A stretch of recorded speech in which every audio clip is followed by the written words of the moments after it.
लेकिन ये बताइए अनुराग भदौरिया जी और शिवम, आपसे दोनों लोगों से मेरा ये सवाल है। सवाल ये है अनुराग भदौरिया जी, एक तरफ आप भी तो पीडीए इसलिए लेकर आए ना कि जातिवाद के नाम पर अपनी पॉलिटिक्स को आगे बढ़ाएं, और ये हिंदुत्व के नाम पर अपनी पॉलिटिक्स को आगे बढ़ाते हैं। कोई सबको साथ में लेकर चलने की वाजिब वजह तो नहीं बताता है ना। क्या मैंने क्या बोला? पीडीए का प्लीज अब उसमें जोड़ते जाइए तो अलग बात है। पीडीए का मतलब जब आप लोग बता रहे थे तो क्या था? पिछड़ा, दलित, अल्पसंख्यक। अब हम ही तो बता रहे, कोई और तो नहीं बता रहा है ना, तो सुन लीजिए। पिछड़ा, दलित, अल्पसंख्यक, आदिवासी, पिछड़े अगड़े और समाज में सामाजिक न्याय की बात कर रहे हैं, जोड़ने की बात कर रहे हैं ना, जो समाज में पीछे आगे लाना है। हमने 4 आदिवासी को टिकट दी है, 9 में से 4 महिलाओं को टिकट दी है। इन्होंने कितने को दी जरा बताइए? ये क्या देंगे? महिलाओं को सम्मान ही नहीं करते। इनके यहाँ तो पहलवान महिलाएं घसीटी जाती हैं। अगर गलत होंगी तो करेक्ट कीजिएगा। 4 अल्पसंख्यकों को भी टिकट दिया आपने 9 में से। दिया तो क्या दिक्कत है? क्या दिक्कत है? तो क्या दिक्कत है? देंगे ना। हिंदुस्तानी नहीं है क्या? हिंदुस्तान के हिस्सा नहीं है क्या? अरे मैं तो आपकी तारीफ कर रही हूँ, आप मेरे ऊपर बेवजह नाराज हो रहे हैं। सवाल पूछ लो तो नाराज हो जाते हैं। सवाल पूछ लो तो नाराज हो जाते हैं। डंके की चोट पे दिया है।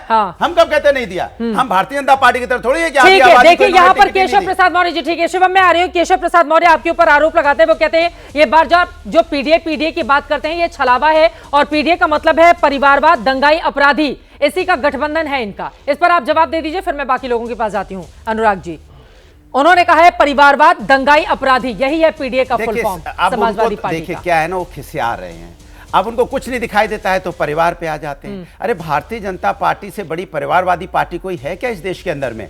पूरे परिवार के परिवार भारतीय जनता पार्टी में। अभी भी उन्होंने जो सीटें दी उनके पास तो कैंडिडेट ही नहीं थे, सबको हाथ जोड़ के बुला रहे थे। जब कैंडिडेट नहीं मिले तो एक दिन पहले डिसाइड किया तो हमारे ही रिश्तेदार को जाके हाथ जोड़ के आए, भैया आप चलो हमारे यहाँ टिकट ले लो। भले हम कहीं नहीं, उसने कहा मैं रिश्तेदार हूँ। अरे कोई बात नहीं, आओ भैया, रिश्तेदार तो क्या आप आ जाओ। हम तो रिश्तेदार भी चलाते हैं, परिवार भी चलाते हैं। हमको जीतना है, किसी तरह कैंडिडेट खड़ा करना है। हार जीत का मतलब ही नहीं है मुझे, हारना तो है ही मुझे, लेकिन आप आ जाओ, कम से कम खड़े हो जाओ। तो हमारे रिश्तेदार को ले जाके आप खड़ा करते हो, और फिर उसके बाद वो पीडीए का फॉर्मूला बता रहे हैं। तो अपने आप को ही सुना रहे हैं ना, वो तो वो अपने आप को ही बोल रहे हैं। बताइए, जब परिवारवाद की आप बात करेंगे तो इन्हीं के परिवार में से इनमारी करके करहल से आपने उम्मीदवार उतारा। मैंने कैंडिडेट नहीं मिला, सोचो। चित्रा त्रिपाठी या फिर शिवम त्यागी के घर में अगर पत्रकारिता और राजनीति की बात होती है तो उनके बच्चे आने वाले समय में पत्रकार और नेता ही बनेंगे। संभवतः ये जरूरी हो सकता है, कोई दिक्कत नहीं है। लेकिन चित्रा त्रिपाठी एबीपी न्यूज की एस एंकर, देश की बड़ी एंकर हैं, और जब वो हटेंगी ये सीट ऐसे फिक्स्ड हो जाएगी, उसको सोने से फ्रेम करवा के रख देंगे कि जब उनका बच्चा बड़ा होगा वही बैठेगा, कोई और बैठ ही नहीं सकता। वो होता है परिवारवाद। अनुराग भदौरिया प्रवक्ता है, लेकिन उनका बेटा जब तक बड़ा होकर अनुराग भदौरिया की एज का नहीं हो जाता, कोई और बैठ ही नहीं सकता। वो होता है परिवारवाद। अच्छा, एक परिवार में 35 लाल बत्तियां देकर मंत्री लेवल के लोग बनाकर पिछले 30 सालों में बाप बेटा से बाहर निकल नहीं सकते और भाषण दे रहे हैं यहाँ पर परिवारवाद। अच्छा 10 सेकंड, ये है परिवारवाद। ठीक हो गया। अनुराग भदौरिया का बेटा प्रवक्ता बने, ये ठीक है, लेकिन वो ही प्रवक्ता बने परिवारवाद। अच्छा 10 समझ में आ गया? 10 सेकंड पढ़ोगे तो थोड़ा सा बढ़ोगे भी, मान लो ना, सुन लो। अब आ गया। अरे नहीं, जवाब दो। 10 सेकंड का जवाब, 10 सेकंड का नहीं, 10 सेकंड का नहीं बोला। नहीं, आपने बोला अभी। नहीं, अभी रुकिए। अच्छा जल्दी बोल दो, बोल नहीं पा रहे तो क्या करें, जल्दी। देखिए विषय बहुत साफ। ये जो पीडीए है इसमें पिछड़ों की आड़ में सबका सब कुछ जो है, खास तौर पर अल्पसंख्यक, जिसमें भी ये आगे मुस्लिम लिखते हैं, उनको दिया जा रहा है। मैं कुछ एग्जांपल्स दे रहा हूं।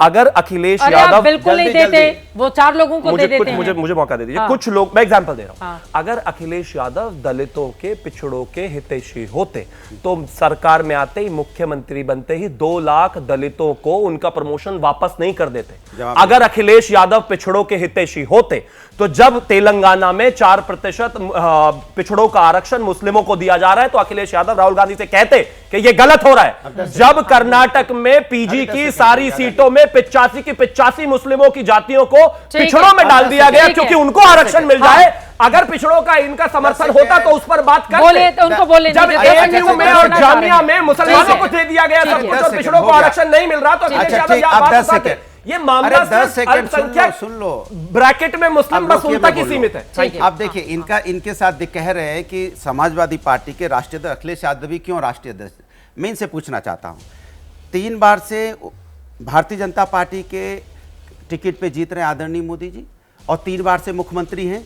क्यों है मुख्यमंत्री, जरा बताइए। उनके बेटे उनकी सॉरी, गारंटी है प्रधानमंत्री क्या? क्यों उनके है? परिवार में किसी बच्चे की गारंटी मैं है क्या वो पूछा आएगा बता रहा क्या? हूं, परिवार में कह रहा नहीं, हूं, उनके बाकी के नहीं, भाइयों की गारंटी है कि वो आएगा क्या? अरे मैं जो अखिलेश पूछा- यादव के घर से ही अरे आएगा यार, खानदान में से, चिल्लाने कोई ये लग गारंटी गए। है? चिल्ला क्यों यही रहे? परिवारवाद है। चिल्लाओ नहीं, चिल्लाओ नहीं, चिल्लाना मैंने हो सवाल गया। पूछा है खुद- कि प्रधानमंत्री क्यों है? हाँ, क्योंकि काबिलियत है। Yes! लेकिन अखिलेश यही यादव क्यों अखिलेश है? यादव की में काबिलियत है, अखिलेश यादव इसलिए क्यों है? समाजवादी अखिलेश पार्टी यादव क्यों राष्ट्रीय अध्यक्ष है? है। 2 बार इसलिए चुनाव हार गए, मुख्यमंत्री फिर है। भी वही अब अगर है। काबिलियत इसके है, बाद फिर भी हार गए। काबिलियत यही होगी, प्रॉब्लम है। वही काबिलियत पार्टी का नहीं है। प्रेसिडेंट बनता है, वही काबिलियत नहीं प्रधानमंत्री है। बनता है। अरे काबिलियत पिताजी की कुर्सी है तो आपके बेटा जी की यहाँ- है। आपके यहाँ प्रधानमंत्री पिताजी में की कुर्सी काबिलियत है तो बेटा जी की उनके अलावा गारंटी किसी है। को मौका नहीं मिल रहा है। पिताजी की हमारे यहाँ कुर्सी है काबिलियत तो है बेटा जी की समाजवादी पार्टी गारंटी के है। राष्ट्रीय यही अध्यक्ष में उनके बगैर किसी को कोई नेता मानने को तैयार नहीं है। जनता उनको यही तो चुनती है, दिक्कत है। इसलिए जनता चुनती है तो वो मुख्यमंत्री जनता होता है। नहीं चुनती, जनता चुनती है। प्रधानमंत्री सरकार किसने उखाड़ चुना? के प्रधानमंत्री पिता का किसने अपमान चुना? करके स्टेज प्रधानमंत्री पर किसने अपमान चुना? करके अपमानित करके ली प्रधानमंत्री कुर्सी। किसने चुना? अपमानित करके ली प्रधानमंत्री कुर्सी। किसने चुना? आपको नहीं चुना जनता ने मुख्यमंत्री? चुना ना? आपको नहीं चुना? इसलिए मुख्यमंत्री भी जनता अखिलेश चुनती यादव को है। नहीं चुना राष्ट्रीय मुख्यमंत्री? अध्यक्ष भी जनता अखिलेश चुनती है। यादव को नहीं आप चुना शायद भूल मुख्यमंत्री? गए हो, अरे, अब खिसिया रहे हो। अब हमने सही बोल दिया। बताओ बताओ, क्या कर रहे हो? ये क्या नाटक है भाई? हमने बोल दिया, आपकी पोल खोल दी कि प्रधानमंत्री जी मोदी जी क्यों 3 बार से करे पॉपुलर है, इसीलिए अखिलेश यादव लेकिन आप पॉपुलर नहीं है तभी तो मुख्यमंत्री नहीं बने। मुख्यमंत्री जब से अखिलेश यादव ने कमाल दबा ली है, मुख्यमंत्री नहीं बने। देखिए हल्ला मुख्यमंत्री नहीं बने। अब हल्ला मचाने- जनता सब जानती है। 43 जनता सीटें सब जीत के जानती आए है। हैं, उनमें जनता ताकत है, सब हिम्मत जानती है, है। पॉपुलर है। जनता ने 43 सीटें दी हैं, आपको 33 दी है, तो इसके मतलब आप मानते हैं ना उत्तर प्रदेश के अंदर में आज सबसे बड़े नेता हैं, सबसे बड़ी पॉपुलरिटी है, अपने चेहरे पे जीते हैं। मानते हो नहीं मानते हो? नहीं मानते। हाँ करो, नहीं मानते। करो, हाँ कमाल नहीं कर रहे हो, मानते। हाँ कर रहे हो। अरे जिस जीत दिन के आए, जिस दिन से अपने कमान चेहरे संभाली से है, एक जीत बार के भी आए। मुख्यमंत्री बने हो क्या? अपने चेहरे से जीत के आए, जिस दिन से 43 कमान सीटें। संभाली है, एक बार भी उत्तर मुख्यमंत्री प्रदेश की बने हो क्या? जनता ने उन्हें आशीर्वाद दिया, 43 सीटें जीत के आए, आपको ठीक है। 33 सीट पर बाकी लोगों की भी टिप्पणी ले लेती हूँ। ठीक है, आप लोगों की बात हो गई।